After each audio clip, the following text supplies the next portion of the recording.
আমি যখন দেশে থাকতাম তখন অনেকেই বলতো, আমার আত্মীয় স্বজন বন্ধু বান্ধব অনেকেই বলতো আমি কষ্টের কাজ করতে পারবো না, কষ্টের কাজ আমারে দিয়ে হইব না, কারণ আমি তুলার মতো বড় হয়েছি। তো সবাই আমারে নিয়ে ভয় পাইতো যে আমি আমারে কষ্টের কাজ দিলে আমি করতে পারবো না।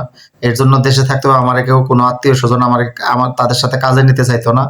এবং আমি যখন ডিসিশন নিলাম যে বিদেশে যাইমু, তখন আমার সব আত্মীয় স্বজন, আমার অনেকগুলো স্বাস্থ্য যেটা তো ভাই ব্রাদার সবাই বিদেশে থাকতো, এক একজন এক এক দেশে, সৌদি আরব, ওমান, কাতার, দুবাই, বাহারাইন থাকে।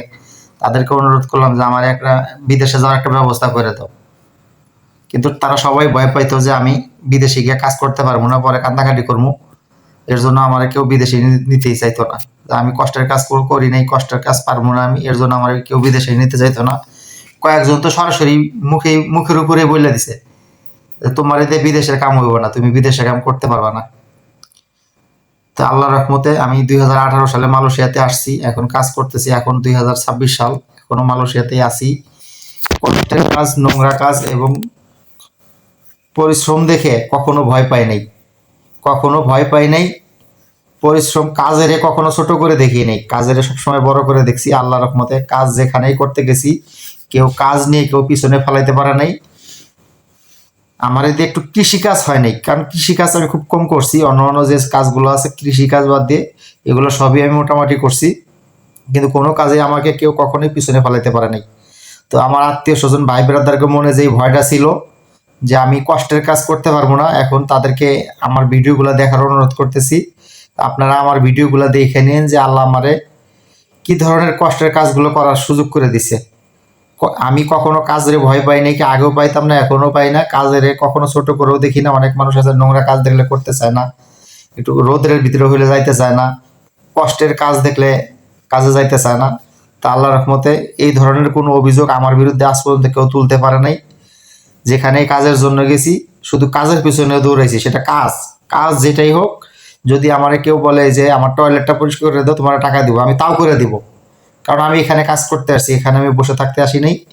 যে যাই বলুক, আমি এখানে টাকা ইনকাম করতে আসছি, পরিশ্রম করব, টাকা ইনকাম করব। এখানে আমাকে কেউ বসায় বসায় রেখে টাকা দিবে না, তাই পরিশ্রমের ভয় পাইলে হবে না। অনেক মানুষ বিদেশে আসার পরে কান্নাকাটি করে যে তারা কাজ পায় না, নোংরা জায়গায় কাজ। অনেকেই বিদেশে আসার পরে দেশে ফিরে যাওয়ার জন্য কান্নাকাটি করে। তো যারা বিদেশে এসে নোংরা কাজ করতে চায় না, কষ্টের কাজ করতে পারে না, রোদে কাজ করতে পারে না, তারাই কান্নাকাটি করে দেশে ফিরে যাওয়ার জন্য। তা আল্লাহর রহমতে 9 বছর হয়ে গেল মালয়েশিয়াতে, কাজ রে কখনো ছোট করে দেখি নাই। সেটা নোংরা জায়গায় হোক আর পরিষ্কার জায়গায় হোক, আর রোদ্রের ভিতরে হোক বা বৃষ্টির ভিতরে, কাজ রে কখনো ছোট করে দেখি নাই। কাজ রে কাজের মতোই দেখছি। তা শুধু আপনারা দোয়া করবেন আগামী দিনগুলোও যাতে এইভাবে কাজ করে যেতে চাই আমি। আমার শুধু একটাই ইচ্ছা, আমি যতদিন পৃথিবীতে বাঁচবো ততদিন যাতে কাজ করে বাঁচতে পারি, মৃত্যুর আগের দিন পর্যন্ত যাতে আমি কাজ করতে পারি। কারণ আমি যাতে সুস্থ অবস্থায় আল্লাহ যাতে আমাকে নিয়ে যায়, যাতে আমাকে অসুস্থ বানায় ঘরে না ফেলে। আমি সবসময় আল্লাহর কাছে এই দোয়াটাই করি। কাজের ভয় পাই না, কাজ করি, কষ্টের কাজ এবং নোংরা কাজ করি দেখেই বিদেশে এসে কিছু টাকার মুখ দেখছি। এই যে কাজ দেখতেছেন, অনেক উপরে উঠে কাজ করতেছি। অনেকেই মনে করে আমি কষ্টের কাজ পারি না, ভয় পাই, উপরে উঠে কাজ করতে পারি না। তো তাদের জন্য আমার এই ভিডিওটা দেখেন। উপরে উঠে কাজ করতেছি, অক্সি দিয়ে কাটতেছি, এগুলো এর থেকে কষ্টের কাজ আর হয় না।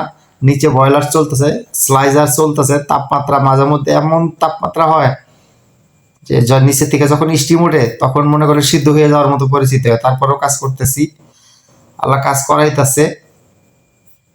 তো যারা মনে করতেন যে আমি কষ্টের কাজ পারবো না, আমার দিয়ে কষ্টের কাজ হইব না, আপনারা চাইলে আমার ভিডিওগুলো দেখে নিন যে আমি মালয়েশিয়াতে এসে কি কাজ করি। আমি এসি রুমে বসে কাজ করি নাকি কষ্টের কাজ করি, না রোদের ভিতরে কাজ করি, দেখে নিন। দেখে বুঝতে পারবেন যে আমি পরিশ্রম করে টাকা ইনকাম করি। ঘরে বসে থেকে কেউ আমাকে টাকা ইনকাম করার রাস্তা দেখায় দেয় নেই। তাই আমি পরিশ্রম করে টাকা ইনকাম করি। ভিডিওটা ভালো লাগলে সবাই একটু শেয়ার দিন, লাইক করেন, এবং কে কোথা থেকে ভিডিওটা দেখতেছেন অবশ্যই কমেন্ট করে জানাবেন। আমি কিন্তু মালয়েশিয়ার জোহর বারুতে আছি। আমি একটি পাম অয়েল কোম্পানিতে রিপেয়ারের কাজ করি। আল্লাহ হাফেজ।